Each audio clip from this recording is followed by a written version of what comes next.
After hanging out and brewing with a bunch of different brewers for Project Extreme Brewing, I've noticed that there's one thing that we all seem to have in common. It's that we all started on some sort of janky system in a kitchen or a garage. After countless errors and many iterations of equipment, we have each evolved into the brewers that we are today. You can make a great beer with just 4 ingredients: barley, hops, water, and yeast. But to make an extreme beer, those 4 ingredients put together the same old way isn't enough. This is Project Extreme Brewing. With me today is an old friend and literally a legend in the homebrewing community, Charlie Papazian. We'll be brewing one of the more popular recipes from his famous book, The Complete Joy of Homebrewing. Maybe the popularity also comes from the name, Goat Scrotum Ale. So we got mashed in, we got a little bit of time. What does a brewer do between mashing and boiling usually? Relax, don't worry. I have a brew. A brew. The beer that we're brewing with you today is one of your sort of most recognized recipes that's come for you from history, and really a groundbreaking recipe. Cheers. Which Cheers, is pretty damn dark in color as well. Yes, Talk to us about this brew that we're brewing today and the genesis of the recipe and the genesis of the name. Well, The Complete Joy of Home Brewing, my book. That's the one that got me started in my brewing career. The most popular, there's about 4 or 5 really popular recipes in that book. And one of them is this black porter that has a good story. Yeah, I want to tell. It started out as a black porter. Yeah. I was in the mid-70s. I was teaching homebrew classes. Then we migrate to the kitchen. We started brewing. Oh, we're back. We're so back. Oh, yeah. And the only way you could get good beer was to make it yourself. DIY. That was the impetus for making homebrew. Early human brewers were super adventurous, not bound by tradition, but only by their local terroir, what grew under the lands they lived on, and creativity. We go to the kitchen, we put the ingredients together. Our methodology in those days was pretty primitive, and we put all the specialty grains in a cheesecloth bag and immersed it in the malt extract and the water and just let it steep for a while. And while we were drinking beer and another beer, you know, someone noticed that the spice cabinet was right above the kitchen stove. I like a good spice cabinet. Boom, you know, Pandora's wonderful box. And, oh, cinnamon. Oh, have a little allspice in there. Yeah, oh, what's that cayenne pepper doing up there? Oh. So we started putting all these spices in there. Nice. And so the decisions were made to add these culinary ingredients, and that's, of course, you know, I read your book, and this recipe stood out for me when I was a 23-year-old dreaming of opening my own brewery, and it was definitely informed my journey where I said, let's make Dogfish Head focused on making the majority of our beers with culinary ingredients outside the Rhine-Heizgebot. So I had the perspective of having that book in front of me. You didn't have anything like that in your front windshield when you were making these. We didn't know what Rhine-Heizgebot meant. Right. That was like, God bless you. That was, Gesundheit. It might as well have been Gesundheit. Right. This brewery here, what's missing is a spice rack right over, because that was what inspired us. Hey, we actually do, our food truck probably has its own spice rack. Oh, let's check it out. Maybe do an audible, we'll add something in addition.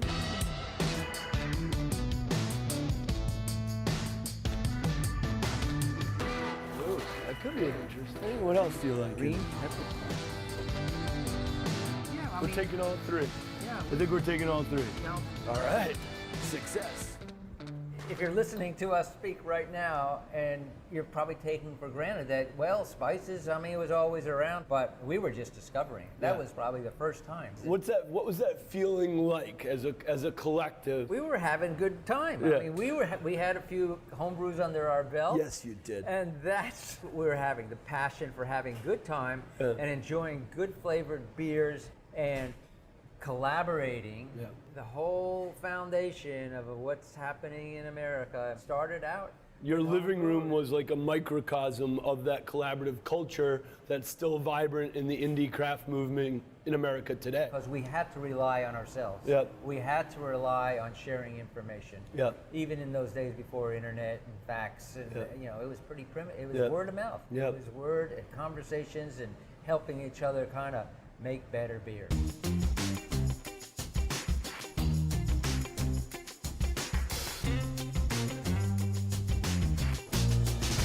Tell me about the part of your creative journey where you went from a written syllabus for class into writing the Bible of homebrew. I had all this information because my homebrew classes taught me how to brew because we were brewing every week. So I was teaching myself. And I self-published a 76-page Joy of Brewing. Was it called Joy of Homebrewing or Brewing? Joy of Brewing. The first one was Joy of Brewing. Yep. I like the sound of that. We started a batch of beer. We never had the name. Was that part of the fun, waiting until you had a homebrew or two in you? Something inspired us all the time to name these beers. And here we were, it's ready to take the grains out of the wort and get all that goodness. And you mean the cheesecloth full of specialty grains? People were saying, whoa, man, there's a lot of good stuff in there still. How are we going to get it out? And then we started squeezing the bag. It was part of the fun process. And one woman says, you know what that looks like? What? It looks like a goat scrotum.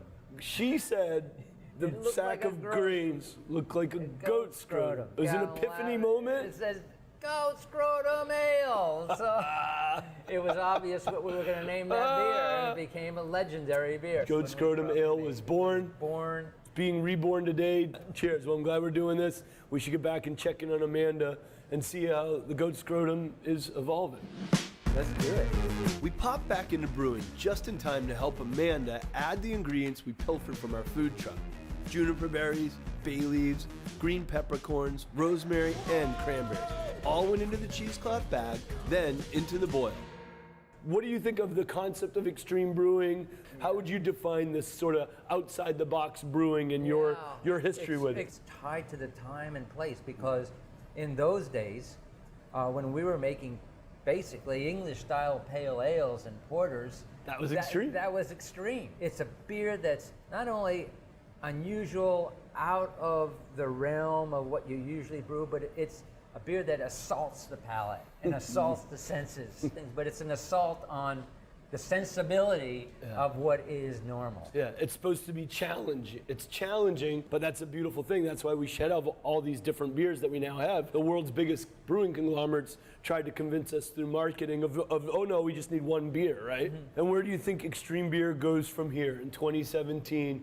Where will the young brewers from around the world, adventurous brewers, take extreme? Where could you see extreme a decade from now? I think we missed the boat on one aspect of brewing. What's that? That I think we will circle back onto is the basic, the soul of beer, and that's the malt, the grain bill, fermentable.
This quarter doesn't have.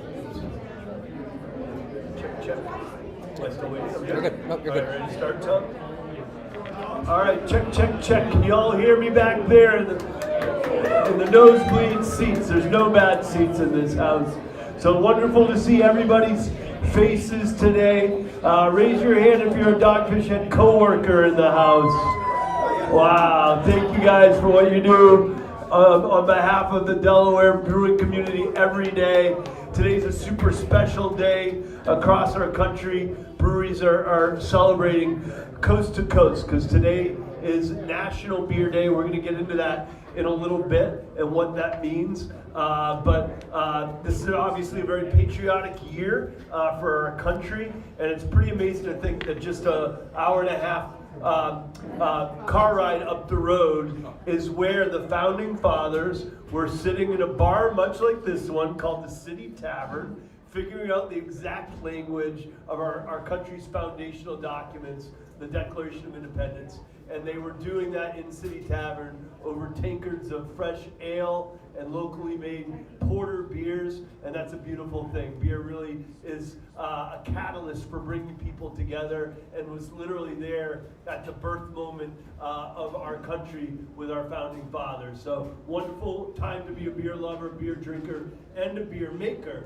And that's a wonderful segue for me. Before we do a group toast, I've asked our state's foremost leader and champion of our beer community in the state of Delaware to join us and to tell us a little bit about the beer industry and her work leading our industry, the whole alcohol industry in the beautiful state of Delaware. And with that, I ask you to join me in welcoming Jackie Mena, the Commissioner of the Delaware Alcohol Bureau of Control. Thank you for being here with us, Jackie.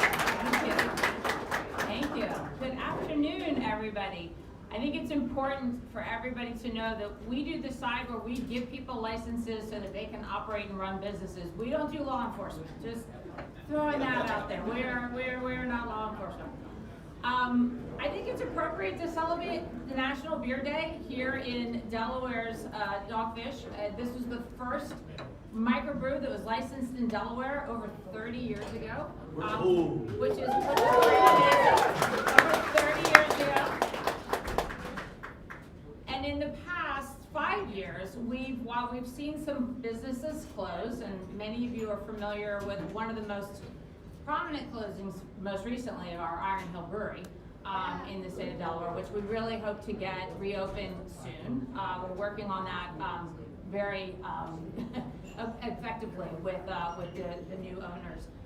We've also seen 16 new microbreweries and brew pubs open in the past 5 years. So while some have closed, we've got 16 new ones.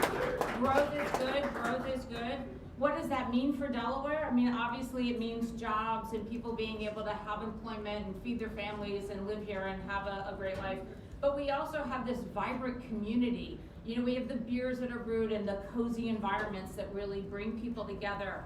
That feeds our economy as well, because we get people who are our beer aficionados. We also get people who are new to beer and who are just curious about the whole experience. And that concept of really bringing people together is just what I see the industry really does. It's not an easy time right now for the industry. Recent New York Times article reported reduced consumption overall. Gen Zers are not filling the gap that the millennials are leaving behind. GLP-1s inhibit consumption. Increased costs of dining are keeping people at home, right? Just because of the cost. So they also talked about how it's a time for thoughtful collaboration. And I thought about thoughtful collaboration and this remarkable man that I have the privilege of sitting next to today, the remarkable collaboration of Dogfish and the Grateful Dead. Begun in 2013 with the American Beauty IPA. The album also gave us the Ripple lyrics. Reach out your hand if your cup be empty. If your cup is full, may it be again. I mean, come on. That's just she like. Quoted Ripple. Cool. I love it. And then consider the joyful beer barrel polka that the band would play during warm-up, right? The beer barrel polka. We've all heard about the polka, roll out the barrel, played across countries, played across generations. And what does it do? It brings people together. So cheers to togetherness, cheers to remarkable collaboration, and cheers to Dogfish and all of our breweries in the state of Delaware. Oh, thank you very much, Jackie. Thank you for your leadership. She said she really was jonesing to try the new Grateful Dead Citrus Lager, but she showed me her official government licensed car key, and she cannot have it until she gets home. But she's going by R&L Liquors once she's home. In my personal car. In her personal In my personal car. car. All right, so don't Just you stay worry. tax dollars at work here. Yes. We're very mindful Don't of worry, that. she and Very Luke will be mindful. enjoying one later tonight by the beach, right? Hope so. Good, Hope good, so. good, good. Yeah. Well, thank you very much, Jack. I want to hug. Here. Thank Hop you it for all down. your leadership. Oh, thank you. Yep, thank you. So fun. All right, so now we are going to do a toast, and I'm going to lead us into this with a little bit more history before we raise our glasses. So we're so lucky to be in an industry that's literally one of the oldest industries in the world, and yet the renaissance of craft beer has taken place during most of the people in this room's lifetime. So when I say one of the oldest industries in the world, we got to work with molecular archaeologists to revive the oldest known alcoholic drink in the history of our civilization, which was found 10,000 years ago. Patrick, get a drink on me. Or is that Trey? Trey, get a drink on me. All right, get a drink on me, Trey. You too. But 10,000 years ago in the Chateau Jiao province of China, these archaeologists found the oldest known remnants of beer. So residue found in crockery that had organoleptic evidence of a beverage brewed with barley, with hawthorn fruit, with rice. And it's really cool that that oldest known dig site that had beer also held the oldest known playable musical instruments. So next to these empty cauldrons of beer, there were these hollowed out bird bones that they learned had these precise drilled holes in them that played modern notes. And that's 10,000 years ago. So you know that these people were having a hootenanny that night when they did that burial, just like we are today. And they were celebrating what a great catalyst for bringing people together, both music and beer is. And that has been central to Dogfish Head's journey since we opened as the smallest brewery in the country with a Holy Trinity mission of original beer, original food, and original music. And so we are so thankful that you guys, as our regulars, our customers, and our co-workers, represent the strong foundation that has let Dogfish grow for the first 30 years. We're super excited for the next 30 years. In 2 weeks, we're joining our craft brewing brethren, brewers from coast to coast, at the Craft Brewers Conference, which actually this year is hosted in the city that I mentioned, where our foundational documents were written so many years ago, the city of brotherly love, Philadelphia. So when we raise our glasses today, I ask that we raise them not just to Dogfish, but to all the co-workers at the 10,000 craft breweries from coast to coast in America. Cheers to all of you that make, that drink, and that live great beer from coast to coast in America. Cheers, you guys. You got a drink too. And now we're gonna go segue into a Q&A for the last 20 minutes of our time together. Tom, Tyler have curated some questions, but there's an opportunity to ask questions live in this room as well. Some of them have been sent in to us over the Dogfish Head's social channels. Funk, let me buy you a beer, buddy. Step up there, buddy. You got one? You don't have to pull out your card. We got you here, kid. Okay.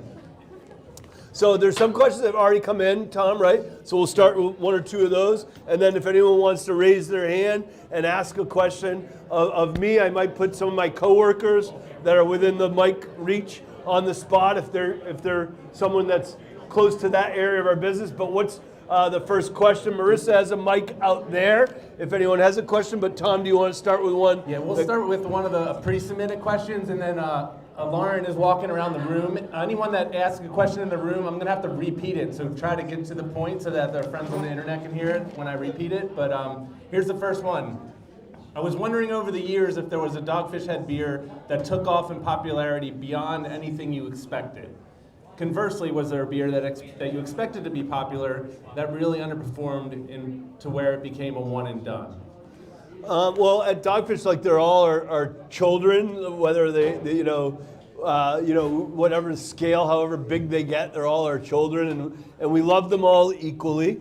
But if anyone's a parent in this room, I think it's also fair to say there are times in your life where you have one children that you enjoy hanging out with more than the other children. And so for me personally, I've really hung out tough with Sequench Ale quite a bit. I love hanging out with my pal Sequench. 60 Minute, the two dead beers I'm drinking the heck out of these days. But in terms of ones that scale beyond my wildest dreams. It'd have to be 90-minute. So for those of you that don't know that, 90-minute actually came out 2 years before 60-minute. There was no 60-minute when 90-minute came out. And 90-minute was only available in a big champagne bottle, 750 mils, if you can imagine drinking that in one setting.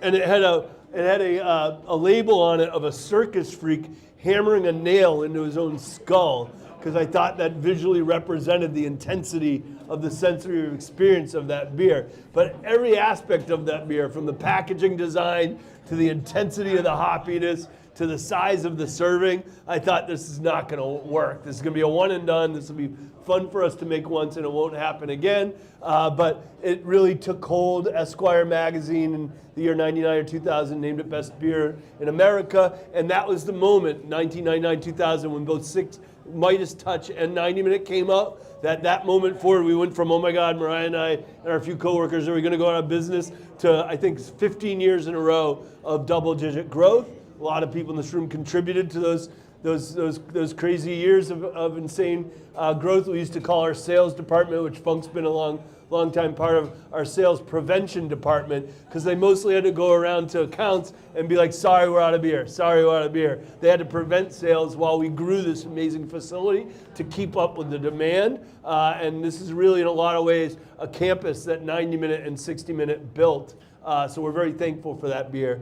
And then one that we thought would be really big, or would be a big driver, and anyone here that wants to add to this one, there's a beer we did called Flesh and Blood that I think was absolutely amazing, and we do bring it back from time to time, and we use fruit-forward hop varieties that play really well with the different fruits that are in that beer. So we never really kill a beer, we just kind of hiatus it until people complain on our social media enough, and then we bring it back for a small batch release. For example, Mariah, when she walked in today, was super psyched to have April Hop on tap. So that's a beer we've been brewing since '97, but it just came back in a small batch. And then Mark Safrick, you're doing Mark.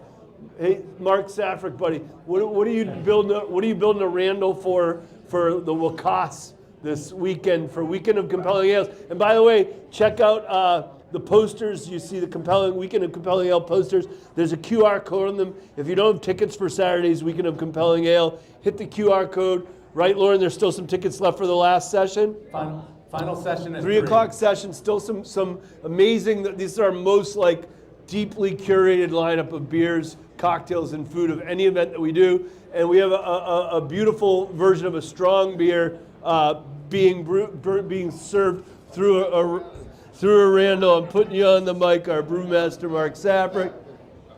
Okay, so, can I turn it off? Yeah, just yell like a Yeah, mofo. yell into it. So this is a special 120 that we did. It was aged in a series of barrels. So we got some Elijah Craig barrels for a year. Then we went into Let's Get Lost barrels for a year. That's our distillery's award-winning whiskey that we produce here. And then as an homage to our partnership and our collaboration with Sam Adams, we aged it also an additional year in Sam Adams barrels. So it comes out to about 20.6% ABV. And we're going to Randall that through freshly harvested Simcoe hops from the Pacific Northwest. It's going to be wonderful.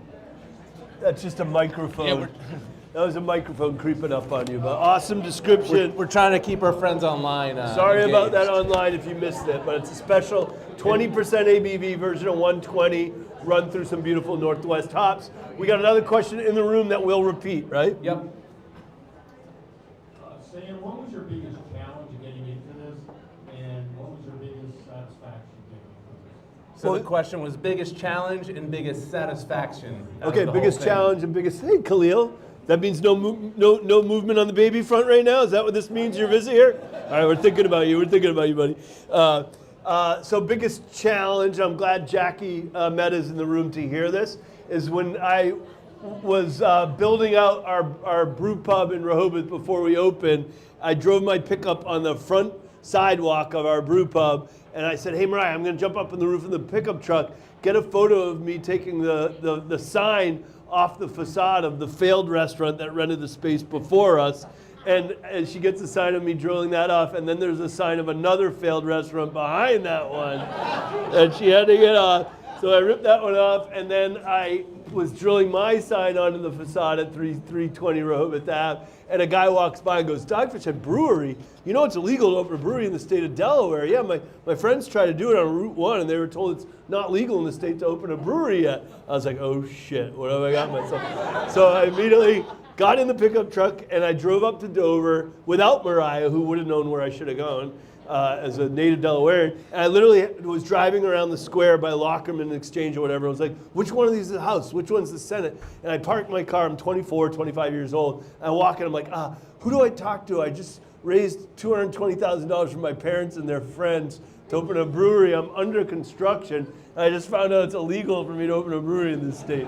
And they literally welcomed me with open arms, brought me in. They're like, son, you got to write a statute. You got to, and they helped me write our own legislation. And I was talking to Senator Carper on the phone yesterday, and it was then Governor Carper back then who expedited getting that bill to his table and signing it and allowed us to open in time. So that was the struggle, but it was also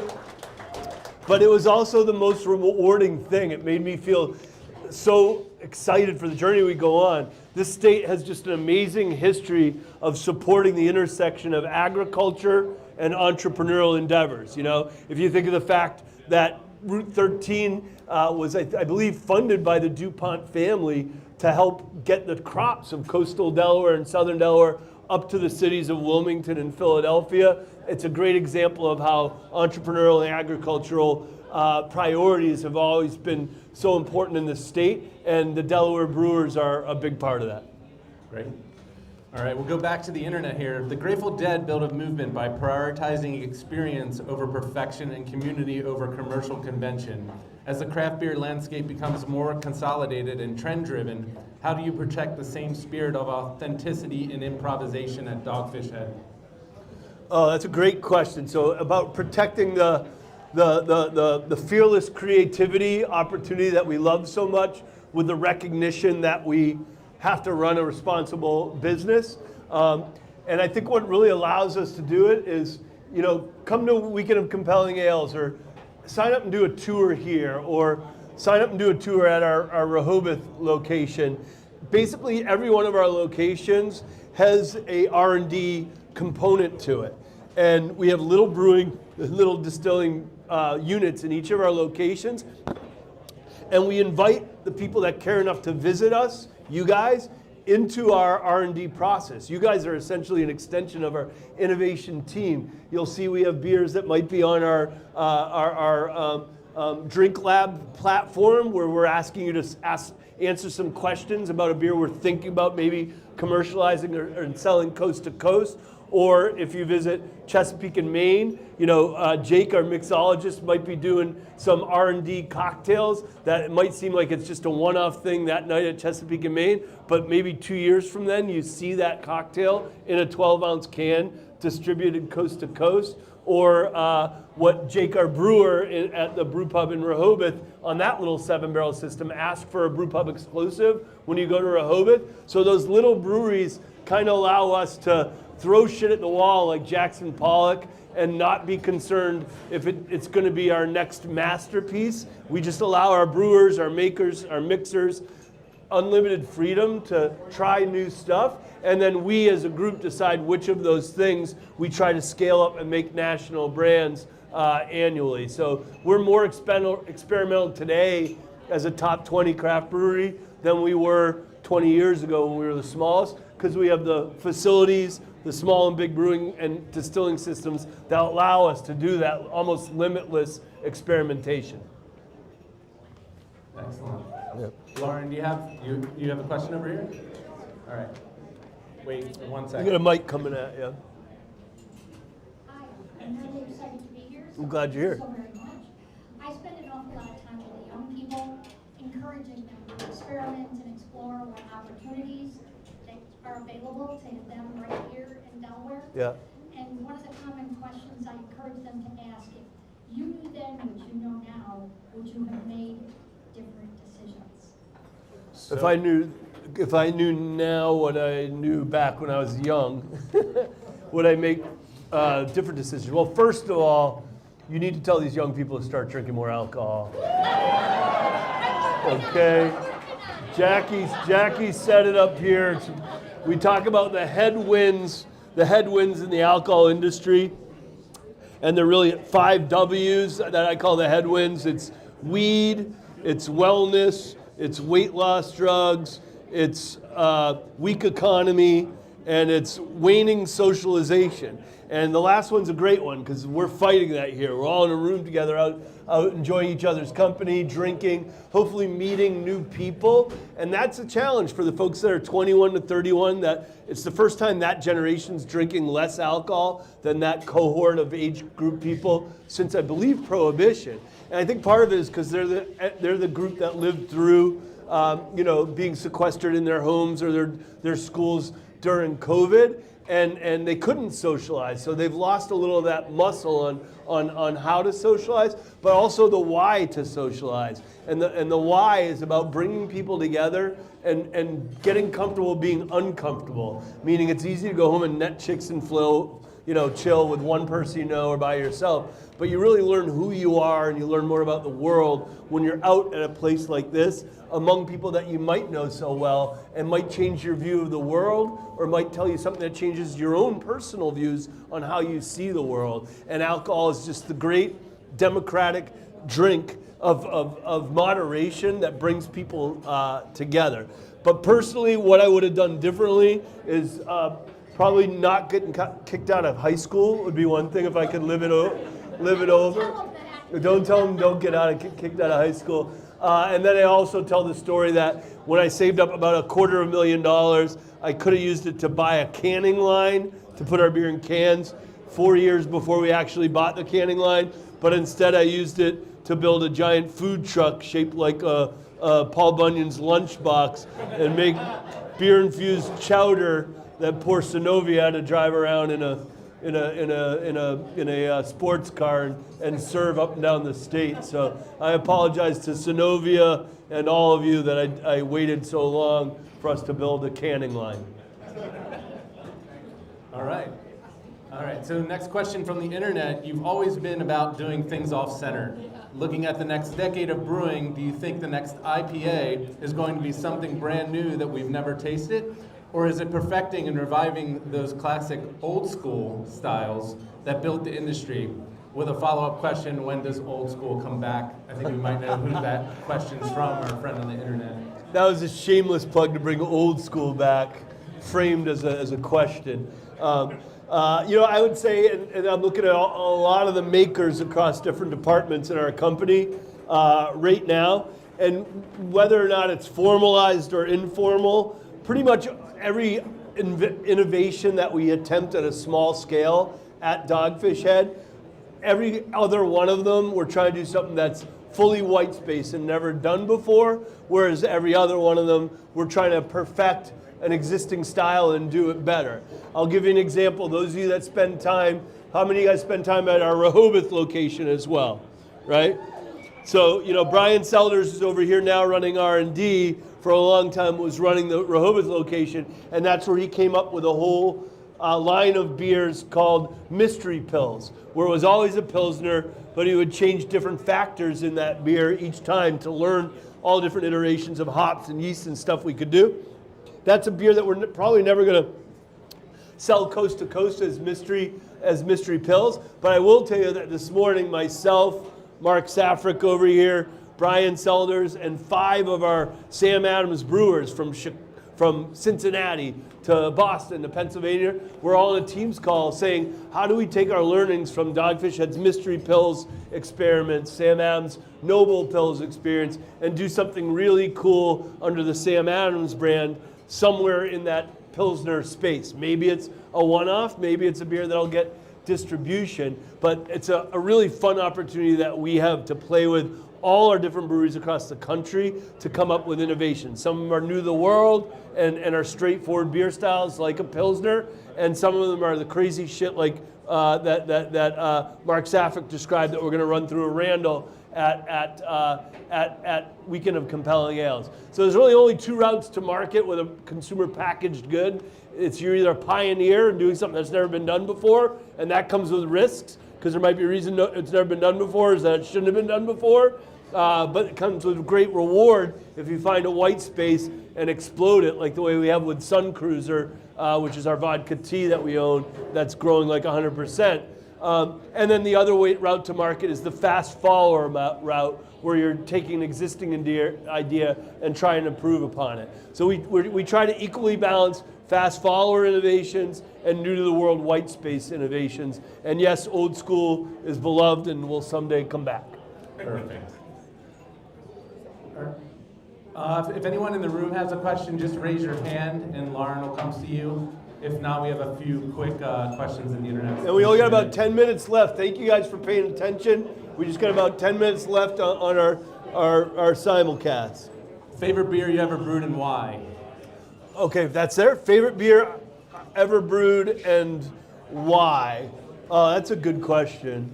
I'm gonna go with, for storyful reasons, not because it's sold well, one that I don't talk about much, but it still makes me laugh when I'm driving by myself or on a paddleboard, is Dogfish Head did a collaboration with a group called Italy. Have any of you ever been to the Italy stores?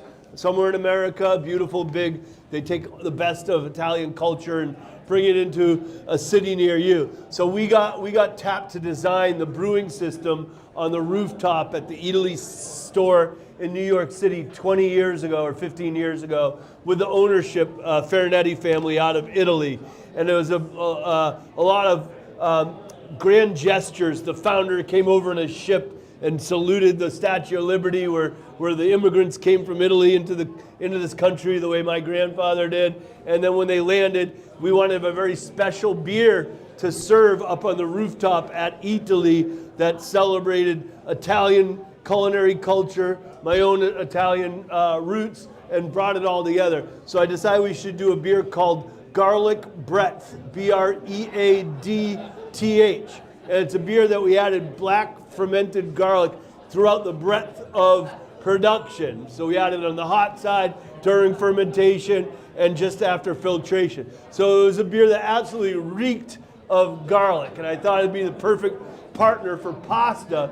But when you drank 2 pints of that beer, you could almost see little pustules of garlic coming through every one of your pores in your body. And nobody bought that beer, but I was super proud to have brewed it. And I know my great-grandparents were smiling down from heaven for that one. All right, one more from the crowd.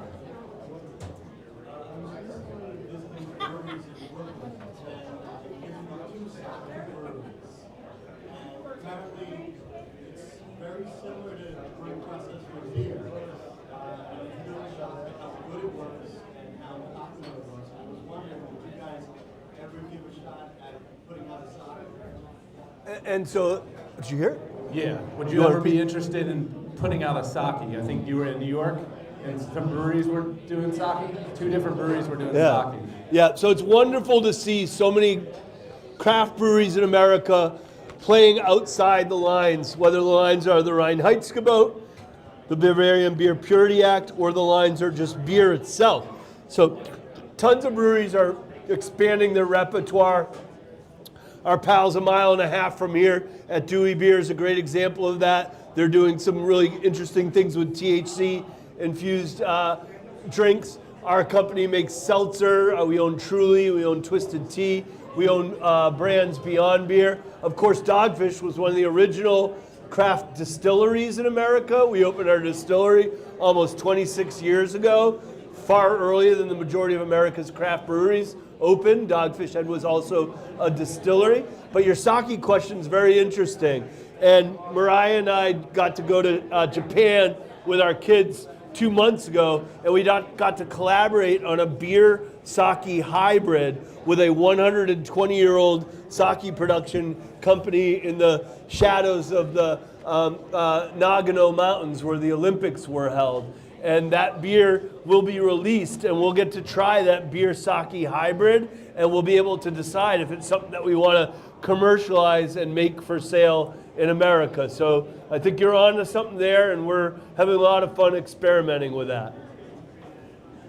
Go ahead, Lauren. We have a question from the chat. Yeah. Who comes up with the great beer names? That's a great question, and there's a bunch of people. All right, I'll put Mark on the spot. I'm gonna put his son on the spot for your favorite name of a cocktail you've ever named, and we're gonna put Mike Frank on the spot for your favorite name of a hot sauce you've ever made. All right, so I'm bringing the mic up, and you have to talk into my mic, so it's on the internet. Do you want to go first? So our buddy Mike, who's one of the lead engineers at our company, has a pretty cool side hustle, which is I'll let him tell you about, and then he's going to tell you his favorite named hot sauce he's ever made. Ready? Thank you, Sam. Great introduction. Yeah. Much appreciated. So I'm Mike Frank. Our hot sauce company is MF Heat Co. I guess let me take a step back. I'm a 15-year coworker here at Dogfish, so seen a lot of shit. Love it here. It's like family here. So I started our hot sauce company a few years ago, and obviously seemed like a great opportunity to collaborate in the spirit of continual improvement and great ingredients. We partnered with Dogfish Head on a hot sauce called Continually Hot. Yeah. And is Sophia here? Is Sophia? I saw Sophia back there. Yeah. So Sophia and our marketing team came up with the name. So huge props there. Dogfish Head has obviously the continually hopped IPAs. We made a continually hot sauce. So we make a chili crisp, a green chili crisp, and we blend that into the sauce, and we also, at the end, we sprinkle a little of that goodness in and blend it in, so you get some like beautiful chunks of fried garlic, and it kind of hangs on the palate, so you get that continual heat sticking around, just like you get the continually hopped in your beautiful 60-minute IPA. And we use the same exact hop bill that is dry hopped in 60-minute. We use that and infuse a red wine vinegar that we blend into the hot sauce. So it all comes together. Beautiful. Beautiful. Where can people buy it? It's available here in merch shop and mfheatco.com. Yeah. Exit through the gift store, people. Always exit through the gift store. All right, so this is Jake Safrick, who's the head mixologist at Chesapeake and Maine. Before he gives his example of his favorite cocktail that he's ever named in his career, I'd like us all to give him a hand. We had a statewide cocktail competition last week, and your cocktail won the entire competition, right? Thank you so much. Yeah, so it's a little difficult for me. I started with the company about 2 months ago, so I don't have a whole lot of inventory to choose from. I'd say right now my favorite name is probably 90 Minutes to Manhattan. It's a cocktail that was entirely inspired by 90 Minute. We kind of led with a Simcoe hop extract, and I wanted to play around with the sweetness of that. So it's a hole and helm build with 90 Minute beer mousse. So we took 90 Minute, infused it with a load of bittering agents, some sweeteners, and brought the proof up to a 16% vermouth, and then stir that down with the house-made bitters and some more of that hop extract. But I was playing around a lot with names. That's something that I have always struggled with, and so I think to get to the root of the question, it's mostly a team effort. Like, I talk with a lot of people, I talk with my fiance a lot, and kind of see where we can get to something that we're happy with. Yeah. Perfectly said, perfectly said. So go visit Chesapeake and Maine and check out the evolving cocktail program there. And then like son, like father, Mark's gonna take us home with this question. We gotta be back here. They don't hear us unless we're back here. Okay, so I'm glad my son went first because he can stall for time. Just one? Well, you got a couple. Go ahead. You got some funny ones. Well, my favorite one, just because I like the beer, but it's called Umlaut Uberload, and there are 8 umlauts in the title. So it's an Oktoberfest beer that we've done here for a few years. One I liked, but it just didn't resonate with us, outside a certain age demo that is not me. is it was like a tropical drink inspired beer called Commotion on the Lido Deck. And for those of you that watched The Love Boat can remember what the Lido Deck was all about. And it was about, you had one too many of those Goombay smashes on the Lido Deck. And From Isaac? From Isaac. And there was a commotion. So there you go. Yeah.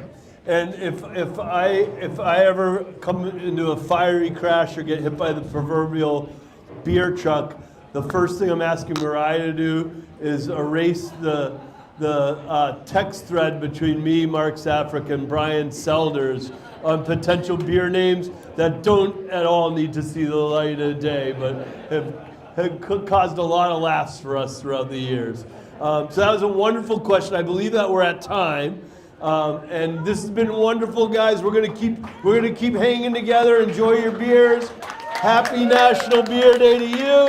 Happy National Beer Day to the 10,000 breweries in America from coast to coast. Cheers, y'all.